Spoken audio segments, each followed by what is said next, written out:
আপা গো, আমার একটা শাড়ি কাপড় দেন না আমার বউর লেগা। আমার বউর শাড়ি কাপড় নাই, অনেক জায়গায় ঘুরছি, আমার জামা কাপড় পাইছি, আমার বউর লেগা কিচ্ছু পাই নাই। থাকলে দেন না একটা শাড়ি কাপড়।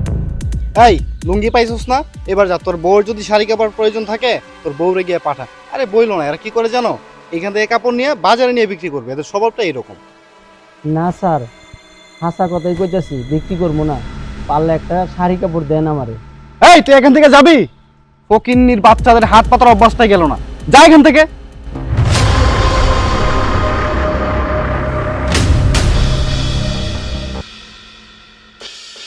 কি ব্যাপার, আপনি এভাবে মুখ ঢেকে রেখেছেন কেন?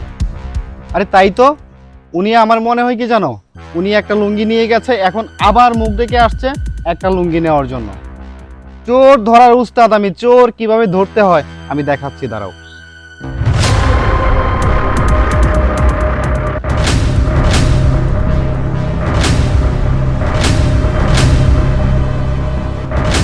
কি ব্যাপার, তুমি ওনাকে দেখে এভাবে চমকে উঠলে কেন?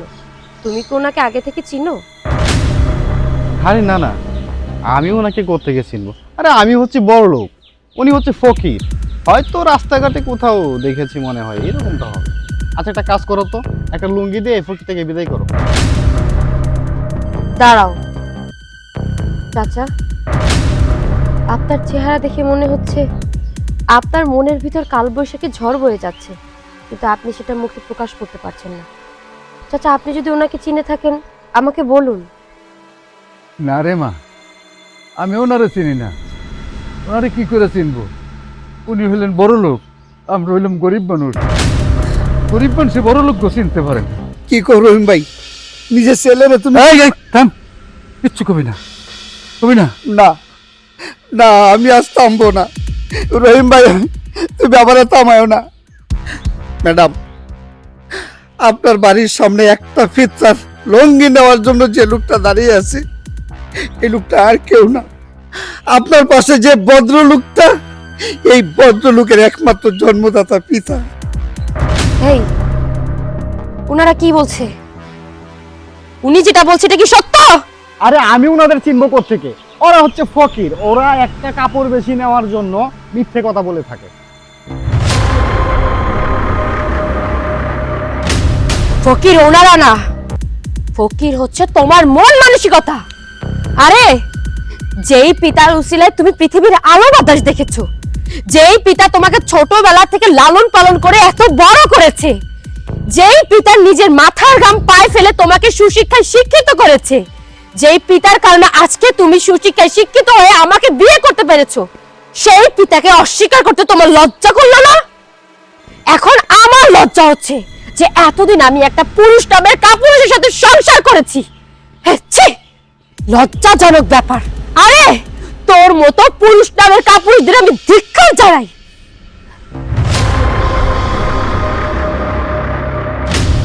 মা, তুমি আমার মতো ফকির রে সালাম করলা? ফকিরকে সালাম করতে যাব কেন? আমি তো আমার বাবাকে সালাম করেছি। আমার তো বাবা বেঁচে নেই, ছোটবেলায় বাবাকে হারিয়েছি। বাবার আদর মায়া মমতা কি জিনিস সেটা আমি জানি না। মায়ের কাছে বড় হয়েছি, মাও আমাকে ছেড়ে কিছুদিন আগে চলে গেছে। যখন আমার একাকিত্ব লাইফে কেউ ছিল না, তখন আপনার ছেলের সাথে আমার দেখা। আপনার ছেলেকে আমি বিয়ে করি, সংসার করতেছি, কিন্তু আপনার ছেলে যে একজন, সেটা আমার ধারণাই ছিল না। বাবা, আমার যেহেতু বাবা নেই, আমার তো বাবা বেঁচে নেই, তাই বলছি আপনিই আমার বাবা। আজকের থেকে আমার বাড়িতে আপনিই থাকবেন, কিন্তু এই জাতটা আমার বাড়িতে থাকতে পারবে না। যাও, এক্ষুনি এই মুহূর্তে আমার বাড়ি থেকে বের হয়ে যাও। তোমার মতো সাথে আমি আর সংসার করতে চাই না।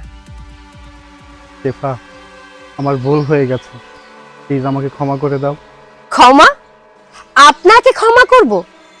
যে কিনা সামান্য টাকা পয়সার লোভে আমাকে বিয়ে করতে পারে, নিজের বাবাকে অস্বীকার করতে পারে, তাকে ক্ষমা করব? অসম্ভব। যে কিনা সামান্য কিছু টাকার লোভে নিজের বাবাকে অস্বীকার করতে পারে, ভবিষ্যতে যে তুমি টাকার লোভে পড়ে আমাকে অস্বীকার করবে না তার কোনো গ্যারান্টি নেই। তাই তোমার সাথে আর কখনো সংসার করব না। বের হয়ে যাও, এক্ষুনি আমার বাড়ি থেকে বের হয়ে যাও। মারে, আমি একজন ফকির মানুষ, আমার জন্য তোমাদের সংসারে অশান্তি হবে কেন?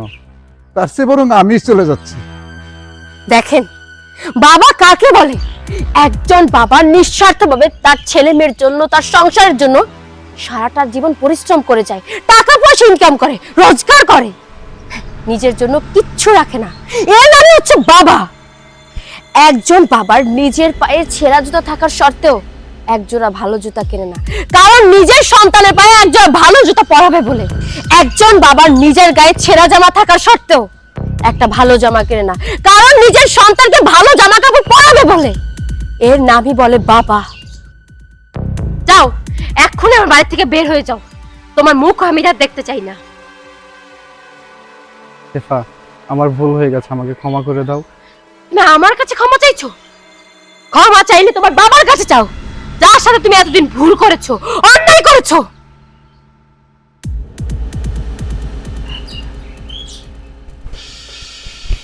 বাবা, আমার ভুল হয়ে গেছে বাবা, তুমি আমাকে প্লিজ ক্ষমা করে দাও বাবা।